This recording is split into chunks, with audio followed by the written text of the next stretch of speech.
Hello, welcome or welcome back to my channel. Today's not going to be like a makeup tutorial. It's more going to be a commentary on the makeup community on YouTube in India specifically. And it includes some of your, big makeup influencers and what I think is wrong with it, what I think is wrong with the whole community, what I think is wrong with some individual YouTubers. I'm not trying to call anyone out, I'm not trying to hate on anyone. I have loved these content creators, I have followed them, I've watched their videos. I still do. It's really fun to do it, regardless of what I think is wrong with them. And I'm so sorry for this whole situation. I think my tablet, I'm recording it on my tablet and it automatically puts a filter on my face. So I'm not trying to smoothen my face or anything, but I think it automatically puts a filter on my face. So anyways, so like these are people like, Sarah Sarosh, Arnakshi Patgiri, Shreya Jain. Although I don't have too much to say about Shreya Jain, she is really non-problematic queen to me. Like she's done like she deserves to be where she is. You have your Sharmili Chakrabarti, you have I can't remember a lot of names, but I think you know all of these people who I'm talking about. Now these people will create videos and they will be about hauls. They say that they're about makeup, but it becomes this haul, that haul, huge Nykaa haul, huge Flipkart haul, huge Meesho haul, huge Ajio haul, huge H&M haul. And the thing is, consumerism को feeding तो कर ही रहा है, उसके ऊपर से it's becoming more of a lifestyle blog. Like, you are not teaching makeup skills to anyone. No one is learning anything from watching these videos. It is so fun to watch people who have something which you don't have. Social media में we follow people जिनकी lifestyle ऐसी है कि we want that lifestyle. They have those things which we do not have, and that's why they're famous. Instagram pe, YouTube pe, anywhere you want. But no one wants to watch someone who has a low quality camera, who's a middle class person, who has the same amount of makeup as the viewers would have. For some reason, no one wants to watch that. No one wants to learn how to do better makeup. No one wants to learn these techniques. Everyone just wants to learn, what's new in the market, what's new in the market. And the problem is that most of these people are amazing, YouTubers, and they have really great skills and they start out so strong. I'm not trying to personally attack anyone, please remember that. I really love Arnakshi Patgiri. I was like her #1 fan. I would be the first one to click on her videos. Like, she used to have the most unique recommendations, like products which no one knew about, and they were all in budget, and that's what made her unique. That's how she gained her fan following. And although I feel like right now people are blindly trusting influencers so much, and I don't mean to demean any of the audience, because that used to be me too. I used to go out and buy whatever like XYZ influencer told me was their favorite product, was the best product, something that changed their life forever. But the problem is that nowadays everyone's getting into sponsorships. Not that they're a bad thing, you need to get the money, but you cannot be there, especially with skincare, you cannot be there being like, okay, 1 week, this is my favorite sunscreen ever. This is my #1 top favorite sunscreen. It's non-sticky, it doesn't leave oil. Then the next week, they'll be like, oh my god, never mind. This brand gave me a sponsorship. So this is my favorite sunscreen. This is the best product ever. Like, I've seen this happen, especially with brands like Aqualogica and Mama Earth. Like, every other week, people will have new favorites. It doesn't make sense to me.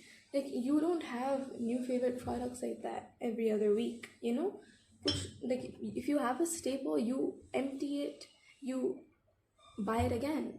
Like, that's what a favorite product is.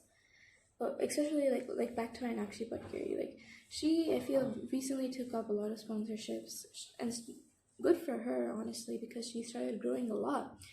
But then again, I started getting confused. I used to be able to buy stuff on her recommendations, but now she's like, this is my favorite product, this is my favorite product. I don't know what to buy anymore. She uses like the same. I think that when you buy a product, it's good to reuse them. These people have drawers and, like, 10, 15, 16, 20 drawers filled with makeup. So it's good if they reuse it in different videos, but the way that they reuse it is so wrong. It's like, oh, favorite products under 700, and then they'll use the same product and be like favorite products under 500. They're recycling content. We're watching that content. They're gaining the money, but it's the same thing. Sometimes we don't even get swatches, or we don't even get a full-on review. I would rather watch like a whole 5-minute review on one product than watch like a repeated recommendation. I want to know how one product can be reused so many different times. I want to know how my eyeshadows and my palette can be used as a blush, as a highlighter, as my inner corner highlight, my eyeshadow. I want to know how it can be reused in multiple ways, because most people don't have the money to go and buy 10 different products. And if you do, that's great. But I think you should use that to your advantage and try and help people. Like, most people don't have your 10 different brushes, don't have like 20 brushes to do their eyeshadow. Even if they do buy an eyeshadow kit, like एक palette खरीद ली, but उसके लिए brushes नहीं होते हैं उतने. तो like 1-2 brushes से, like, how you can do your whole makeup look should be important. And the thing is, but even if someone created something like this, I don't think people would want to watch it, because it's not glamorous, it's not amazing, it's not a event or a meet or wearing cute dresses and getting dressed up. It's not glamorous. People want to see a glamorous lifestyle. I think this haul culture is just so horrible, because of course it's fun to watch, but somewhere inside you feel like you need to buy all of that. You need all of that to make yourself happy, to make yourself a good makeup artist. I felt like that too a lot of times. Like, I would want to get so much stuff, and then I'd click on it and be like, oh my god, even if it's affordable stuff, they'll claim that it's affordable. And even if it really is affordable, it adds up. Because you'll get 5 affordable products, and suddenly your bill is going to be something of a high-end product. It's not affordable in the end. This is not what real influencing should be about. I'm a very small, like tiny, minuscule person out on the internet. I do not have nearly even like 100th, 1000th of the amount of followers these people have. I'm not trying to shade anyone or hate them, but I want to look out for people in the Indian makeup community. I'm not trying to hate someone. I really hope you understand that this was not the point of the video. But I want to make everyone understand how harmful these videos can be in the long run, and how you should search up some, like, I've seen these people, they use filters and their skin is like flawless. Makeup सिर्फ skin flawless नहीं होती है, okay? It's the lightings, the professional lighting, professional cameras. I would highly suggest some YouTubers which would, who are actually real. There are YouTubers out there who are showing their real skin, They're going close up, they're showing their facial hair, they're showing their real skin, their acne marks, everything, how it will actually look, how their makeup will sit on skin which has pores. For example, Shubhangi Chakrabarti, like, she's one of my favorite influencers. She never uses filters. She always has shows her products on real skin, always has honest reviews. Right now, I feel like it's very hard to get honest reviews because of the amount of sponsorships going on,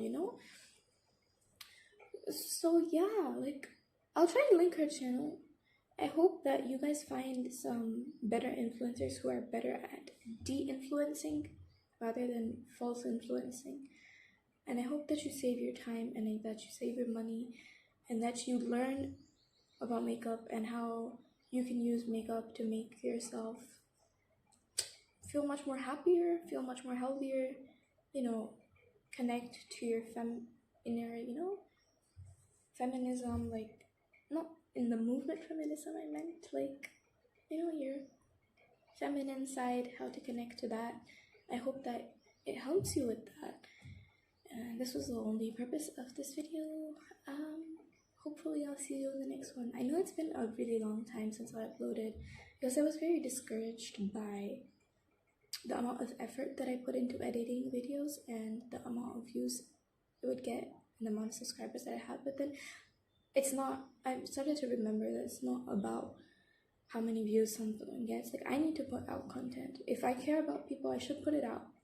Someone commented recently about how, you know, my no brush makeup video helped them connect to their feminine side, and it was so uplifting. It was so good to hear. Even if one person is watching my video, even if one person is going to be like helped, like even if I can help one person, I think I should still keep on making videos, and I'll try my best to keep on making videos. I'm really sorry about the shit quality of the light, the audio, the video, but this is what I'm dealing with at the moment. So I hope you understand, and I hope you take care of yourselves. Thank you for clicking on my video out of all the videos out there, and I hope you have a wonderful day. Tune in next time. Subscribe to my channel, guys. Bye bye.